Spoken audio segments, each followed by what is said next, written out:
In this presentation, a 1,1-C1 4-fragment fracture will be treated with the proximal humerus internal locking system, or PHILOS.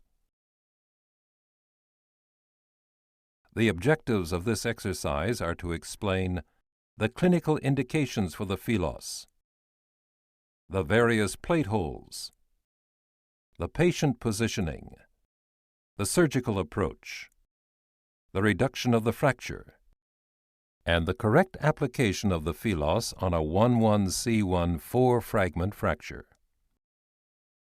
The most common indications for the PHILOS include dislocated 2, 3, and 4-fragment fractures of the proximal humerus, including fractures in osteoporotic bone, pseudarthroses, and osteotomies of the proximal humerus.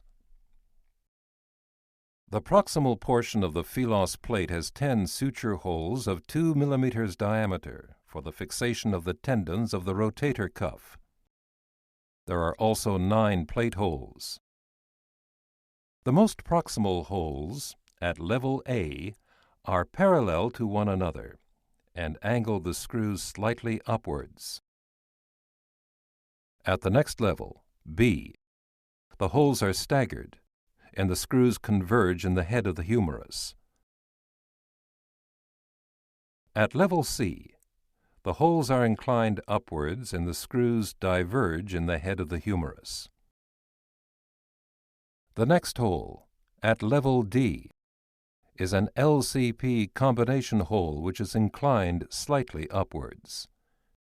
This inclination, as well as the anatomical shape of the plate, directs the screw upwards into the head of the humerus. At level E, the holes diverge slightly and incline upwards to provide the screws with purchase in the opposite calcar region. A variety of screw combinations in the proximal part of the plate is possible. The most proximal hole in the shaft of the plate will take either a conventional 3.5 mm screw or a locking head screw. By using a conventional 3.5 mm screw in the longer portion of the hole, the plate can be adjusted vertically. The distal holes are of the LCP combination type.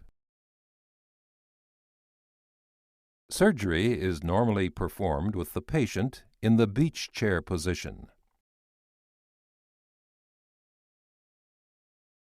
The appropriate surgical approach is an anterior access in the deltopectoral sulcus.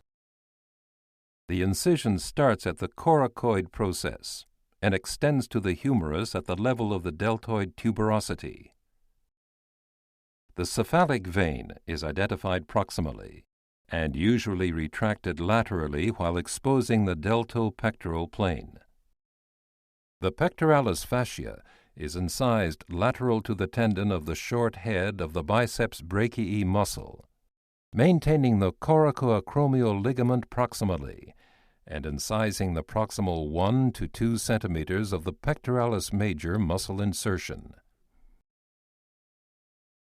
The long head of the biceps brachii muscle is identified under the pectoralis major and serves as a reference for the lesser and greater tuberosities and their associated rotator cuff muscles.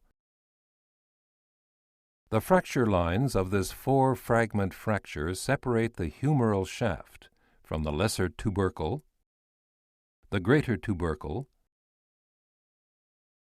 and the head fragment. On this multifragmentary proximal humeral fracture, the black rubber represents the insertion of the infraspinatus, the supraspinatus, and the subscapularis.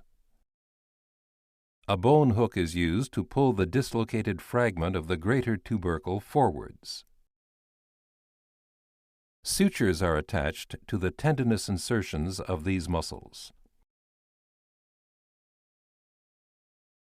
The sutures fix the tubercles to the plate, which secures the reduction and neutralizes the muscular traction of the rotator cuff.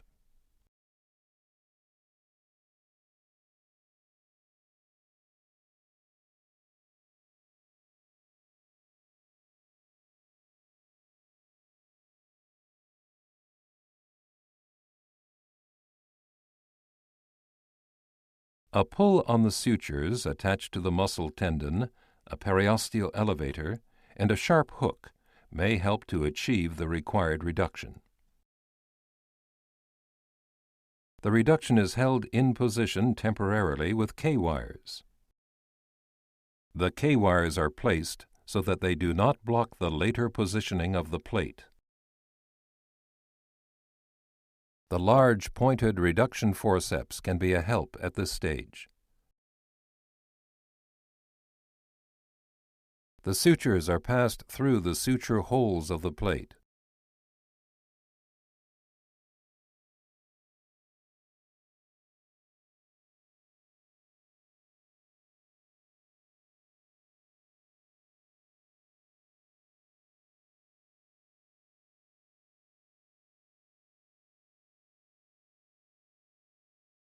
The PHILOS aiming device is attached to the plate.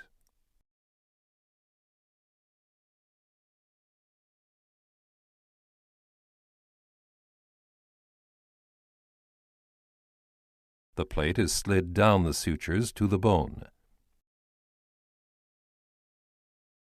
The plate is positioned 5 to 10 millimeters dorsal to the posterior delimitation of the intertubercular sulcus, and usually 8 millimeters caudal to the upper edge of the greater tubercle.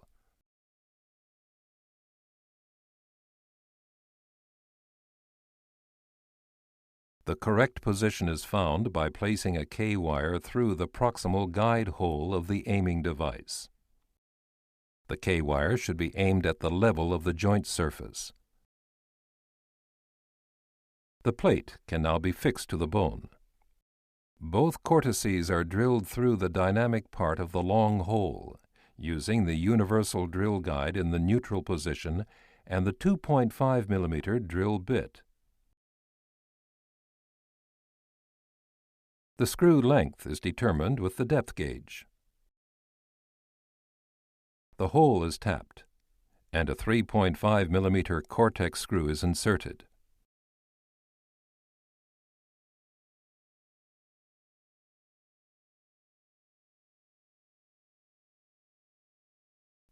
In this exercise, locking head screws will be used at levels A, B, C, and E, as shown here. The triple sleeve combination is used to ensure that the axial position of the screws in the proximal portion of the plate is correct. As an option, the LCP drill sleeve can be used. The K-wire sleeve is removed, and the 2.8 millimeter LCP drill bit with length markings is used through the drill sleeve to drill the hole. If this drill bit is not available, or if there is any uncertainty about the depth of the drilling, then it's recommended to use the depth gauge. The length of the screw to be used is read off the drill bit. The drill bit and the drill sleeve are removed. A self-tapping 3.5 millimeter locking head screw is now inserted. Using the 1.5 Newton-meter torque limiter with the screwdriver shaft, the locking head screws are fully tightened.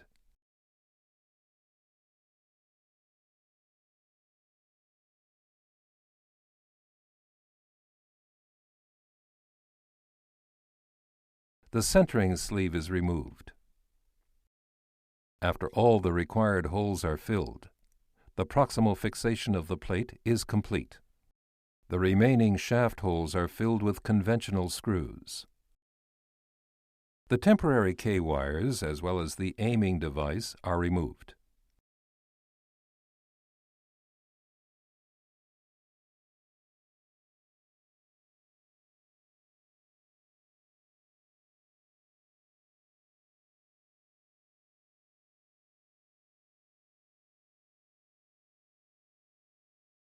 To neutralize the muscular traction of the rotator cuff, the sutures are secured to the plate and trimmed.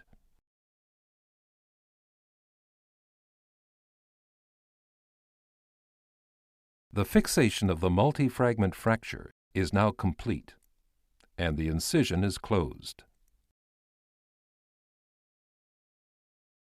X-rays taken directly after the operation show the clinical outcome. Exercises are started as soon as possible after surgery to prevent any later restrictions of movement.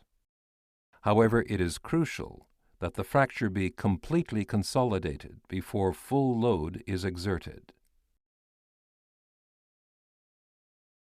This presentation has demonstrated the clinical indications for the proximal humerus internal locking system, PHILOS, the various plate holes, the patient positioning, the surgical approach, and the correct application of the PHILOS on a 1-1-C1 4-fragment fracture.